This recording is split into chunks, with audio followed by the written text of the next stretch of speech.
Tonight, health workers demand a return of face masks.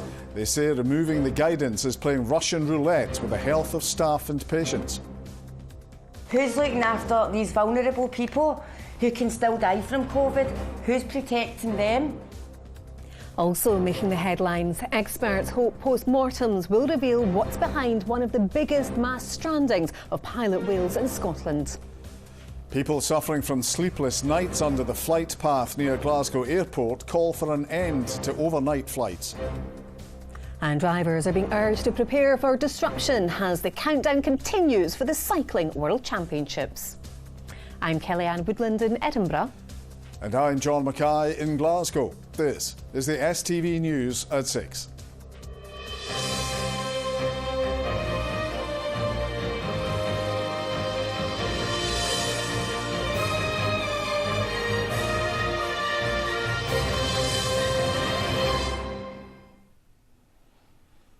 Good evening. Doctors are warning the decision to remove guidance around face masks in healthcare settings is playing Russian roulette with staff and patient welfare.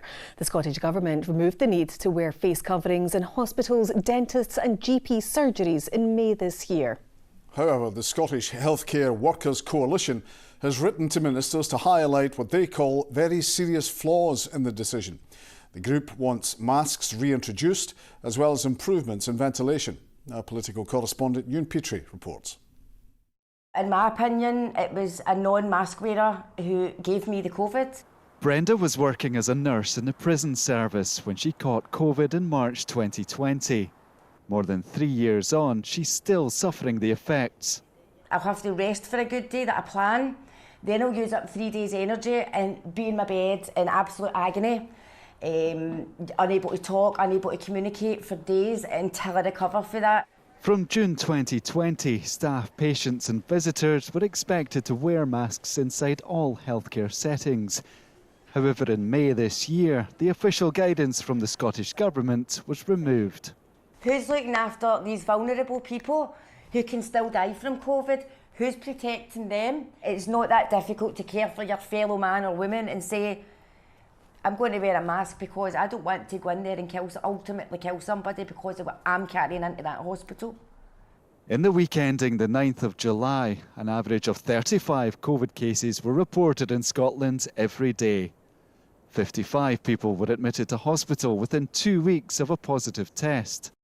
The Scottish Healthcare Workers Coalition has written to ministers and health boards demanding the guidance is brought back. If patients and staff fully understand the risks of COVID, and it's not just COVID, it's other infections too that are spread through aerosols, they might understand that this is a significant risk to health, and that might help reassure them that this is the right way to go, particularly in a place like a hospital.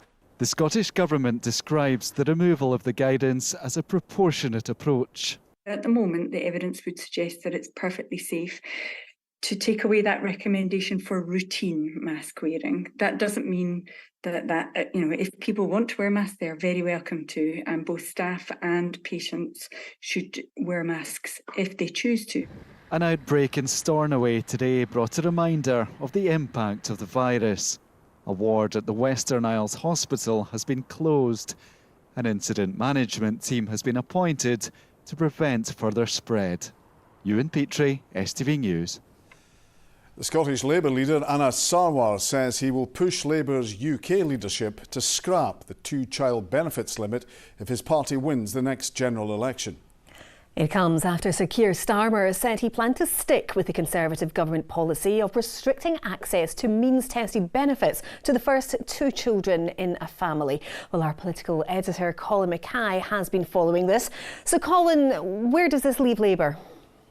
Well, Sir Keir Starmer was being interviewed yesterday and he was asked if a Labour government would scrap the 2-child benefit restriction. He said we're not going to change that policy. So the SNP, trade union leaders, even Labour backbenchers caused an outcry about what they say is a huge Labour U-turn. Now, Sir Keir Starmer himself has been vociferously opposed to what is also known as the rape clause in the past, because in order to get benefits for a third child, a mother would have to prove that she had been raped. So where does this leave Scottish Labour?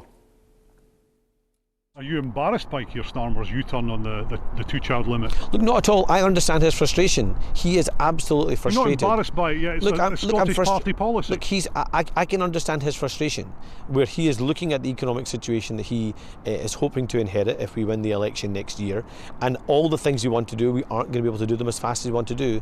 But I'm really clear.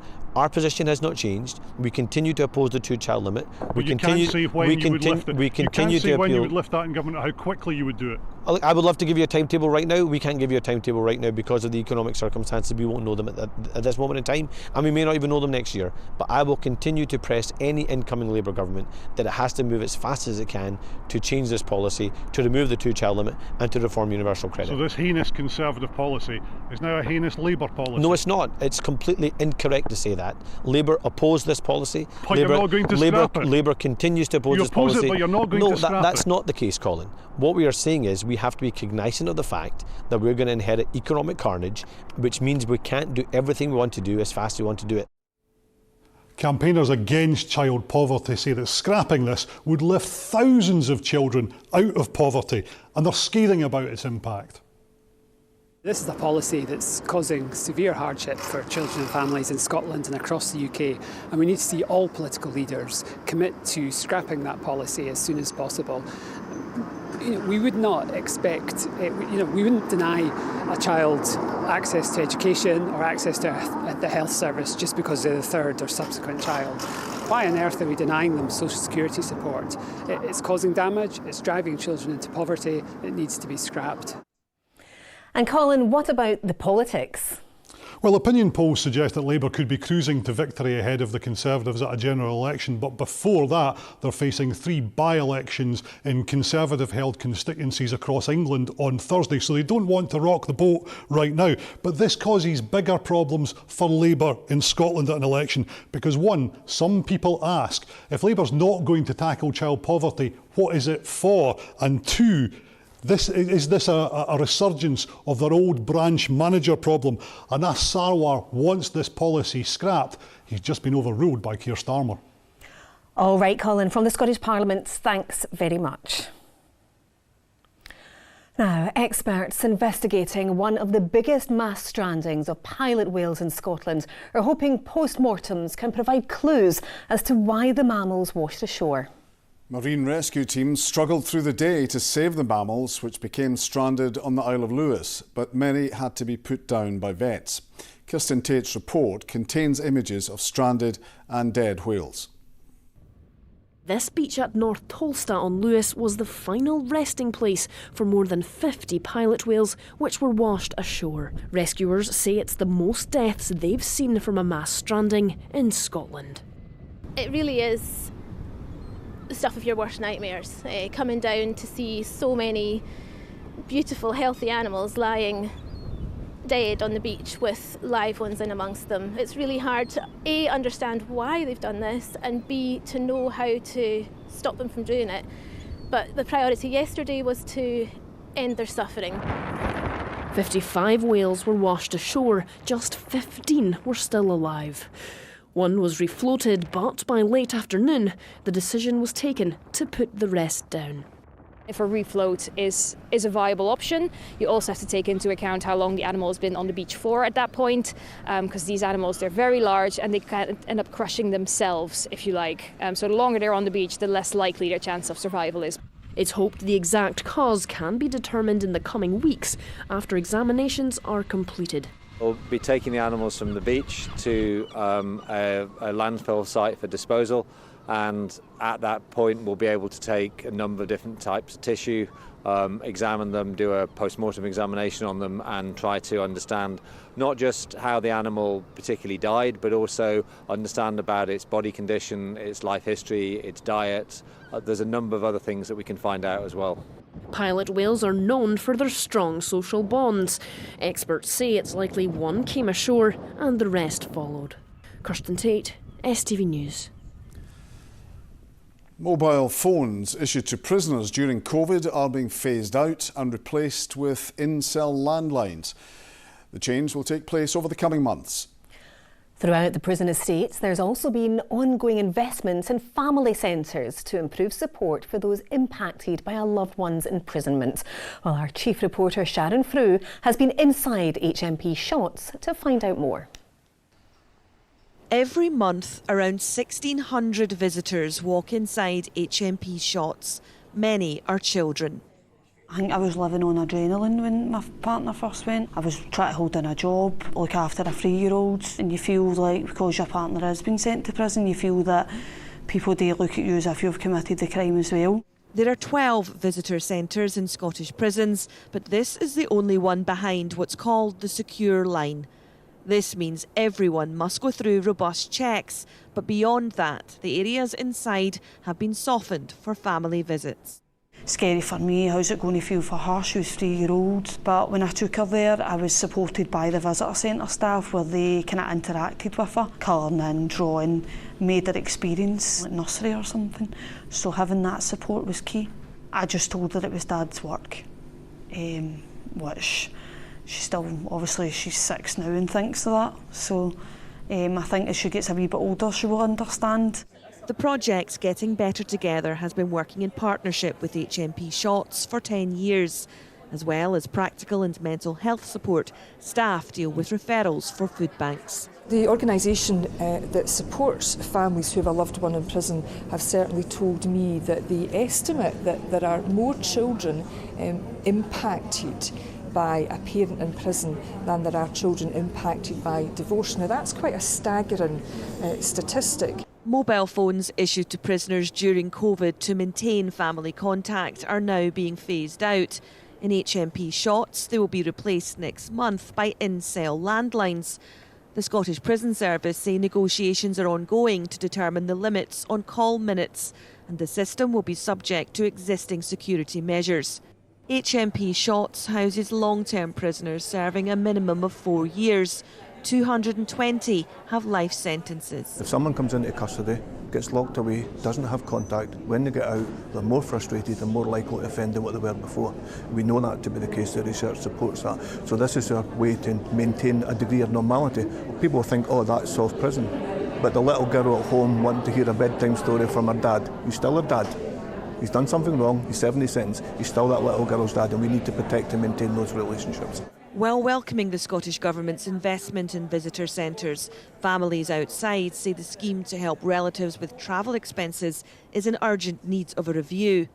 It found that the cost of prison is overwhelmingly borne by single women on low incomes. There are various points in the justice system, from arrest to court, right through the prison system and beyond, particularly at the point of release as well, whereby we could be identifying children and families that are affected and giving them the support that we suspect that they need, but we just don't have any way of confirming right now. What groups supporting families do know is that the repercussions of imprisonment extend beyond the walls and barbed wire for children and can continue even after their parents' release.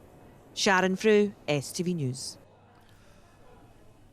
Preparations are well underway for the UCI World Championships, which will be taking place in Scotland next month, with drivers being asked to prepare for disruption.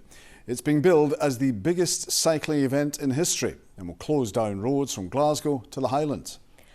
Taking place across 13 local authorities, riders will compete in events such as road races, time trials, mountain biking and BMX freestyle, with the logistics being described as the equivalent of running the Tour de France across Scotland. Lewis Mickey reports. On your marks, get set, go. Events for the UCI World Championships are taking place across Scotland for 10 days next month. While most of them are being held in Glasgow, some of the larger races will mean disruption on the roads across the Central Belt. This is quite a challenge for Transport Scotland and the Scottish Government. However, it's not a challenge that we are not used to. We've done many events before, from planned and unplanned events such as COP26 and more recently Operation Unicorn. The balancing getting the events together, the participants, along with keeping Scotland moving for those who are not attending the events and going around their own business. Striking that balance is a challenge, however not insurmountable. In a programme full of complex operations, the biggest hurdle is sure to be the Queensferry crossing. The men's elite race on Sunday the 6th of August will see the first planned closure of the bridge to traffic since it opened in 2017. The race will begin in the shadow of Edinburgh's Arthur's Seat before moving up the Royal Mile and out of the capital via the new town. The 100+ riders will head to Fife, going over the Queensferry crossing. The 270-kilometre route will then take them along the Forth before crossing back over the water and heading through the likes of Falkirk and Denny. Great Western Road will provide the route into Glasgow, with much of the city centre to be closed off for the circuit in the final stages of the contest. Well, this is a massive event. You've got 13 World Championships in cycling coming together at the same time in the same country, and that's Scotland. And that means we can showcase our wonderful scenery, but also our iconic images. And to see the cyclists going across the Queensferry crossing, I think, will be really iconic. Motorists are being urged to plan ahead and check the Traffic Scotland website for road closures and diversions. It all kicks off with the track events on the 3rd of August at the Sir Chris Hoy Velodrome. Lewis Mickey, STV News. Campaigners in Clydebank are calling for Glasgow Airport to end all nighttime flights, describing the noise from planes as horrendous and nightmarish. The call comes after airport bosses further delayed soundproofing of homes in the area of Whitecrook, which sits directly underneath the flight path. Hannah Brown spoke to locals to find out more.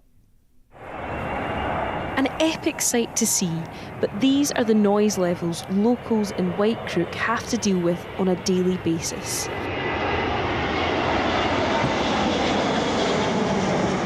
As the season of summer flights is well underway, many are finding the sound unbearable. Somebody's playing loud music or something, and you asked, or the police could be involved in that if it really came to it. Not that you want to do that, but you can't turn that down. I wish I could, but that's not a thing. Night time is bad. Getting woke when I'm up at 7 in the morning, it's really bad. And now that's constant. Close the windows, but it's so warm, so you've got to open the windows. You've got your tellies up. We're going to all end up deaf. In 2019, Glasgow Airport promised to insulate these homes. However, after COVID restrictions wiped out air travel for nearly 2 years, these plans aimed at dealing with such noise levels were shelved. After countless sleepless nights, campaigners are calling for an end to overnight flights.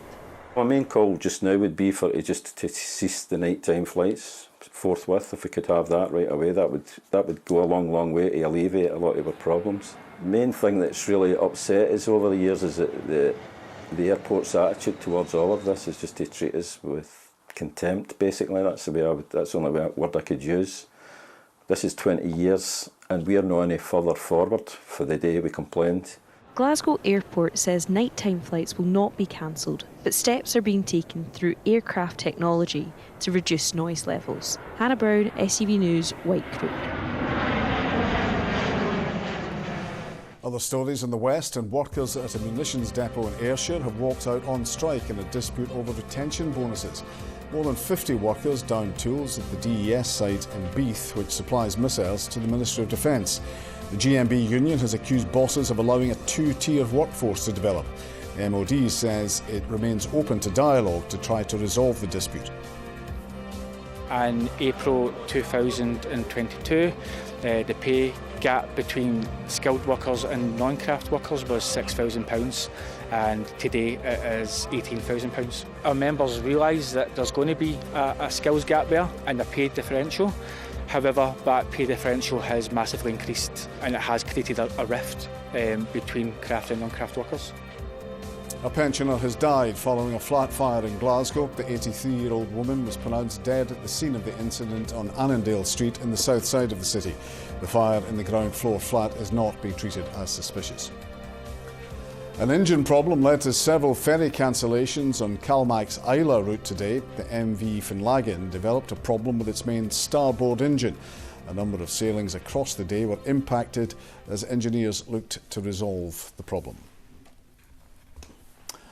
Let's get the sport now, and Rahman is here. Thanks very much, John. Good evening to you all. Scott Wright is on the verge of leaving Rangers after the Ibrox club agreed a fee of £500,000 with Turkish side Pendikspor for the attacker. Wright, who was signed by Steven Gerrard in 2021, has made 84 appearances, scoring 8 goals. The 25-year-old is set to discuss the move with Pendikspor in the next 24 hours. Motherwell has signed former Crystal Palace left-back Papa Souare on a 6-month contract. The 33-year-old, who played for Senegal on 22 occasions, was a free agent after leaving Morecambe. Meanwhile, John Obika is confident he can fill the void left by Kevin Van Veen following his move to Dutch side Groningen. The striker, who joined the club on loan in January, made the move permanent last month and scored in the League Cup at the weekend. Kev scored an incredible amount of goals, and he has set that bar for just forwards in general. In terms of numbers wise, you score a lot of goals, you can look how much you can help the team. So that's very important for me. I back myself to obviously score goals, help the team in every way possible. I never like to set myself a limit, but every game I want to score. Yes, what a finish that was at the Renaissance Club. On to rugby, and Ewan Ashman admits competition for places in Scotland's World Cup squad is giving training an edge, and the hooker says he's desperate to showcase his talent on the big stage. Gregor Townsend has been putting his players through their paces in training camps ahead of the tournament, which gets underway in France in September. I'm just absolutely buzzing to be here, buzzing to put my best foot forward, and I want to get on the plane and show everybody what I can do. 4 hookers in the squad, and really, really good, experienced players, but kind of butting heads in training and stuff, and it just really, I think that's exactly what you need going into a big World Cup, drive each other forward and have a bit of edge in training, and I'm enjoying it anyway. Now, the Women's Football World Cup kicks off later this week, and while Scotland have missed out, there's a lot of confidence around the future of the game here. A record number of women and girls are now registered to play football, and attendance at domestic matches is growing. Selina Jackson went along to a grassroots session to find out more. 3, 2, 1, go! 20 touches! At the Lisa Evans Soccer Centre, named after the Scotland and West Ham star, young footballers are being put through their paces. Score! For the first time since before the pandemic, these camps run by the Scottish FA are getting girls playing and enjoying the game. This is our stars of the future, so we want to get them involved in the game, hopefully fall in love with the game, and then let the game take them wherever they want to go. More than 100,000 fans went along to Women's League and Cup games in Scotland last season, the highest figure yet. And the number of women and girls playing is also rising rapidly. We had a record number of registered players last year in 2022. We had 21,500, so we're looking to continue to grow and develop opportunities for girls to take part. Girls as young as 4 train here, learning the basics of the game from professional players and coaches. As I was growing up, there was really low exposure to women's football in the press and in the media. So for young girls to have that aspiration now that they can follow in the footsteps of their role models and become professional football players, it's a dream come true really in Scotland. I think the best thing about being a girl that plays football is because there's a lot of opportunities for you to play, and then when you get older, if you want to play for a good team, then you can try. I want to try and play for Manchester City. Yeah? Are you going to win a treble with Man City? Probably. Is there any of you going to be playing for Scotland one day? Everyone! While we won't be cheering on Scotland at the Women's World Cup this year, there's plenty to get excited about within the women's game. Selina Jackson, STV News, Dunfermline. Stars of the future, we hope. That, folks, is all your sport tonight. Plenty more stories on our website. I'll see you again tomorrow. Thanks very much, Rahman. OK, let's see if this changeable weather is going to settle. Here's Philip with the forecast. It's looking like a chilly one.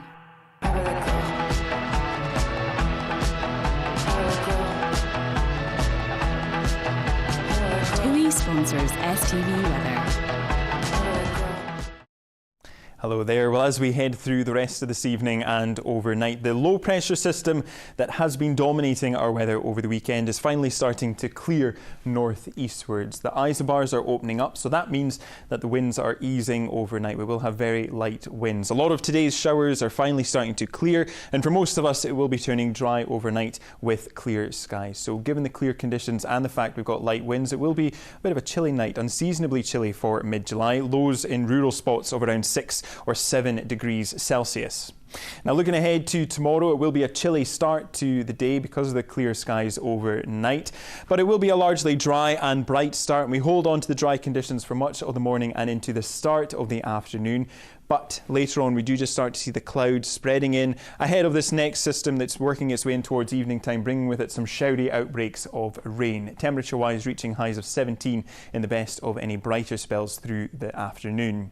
Now looking ahead to Wednesday, and overall it will be another day of sunny spells and scattered showers. We're in a northwesterly airflow, so it is the north and the west of the country that's seeing the lower temperatures, highs of around 15 or 16 degrees Celsius. Further south and east though, we have a bit more shelter, so it will be feeling a little bit warmer here, highs of around 17 or 18 degrees Celsius. Enjoy the rest of your evening. Bye-bye. TUI sponsors STV Weather.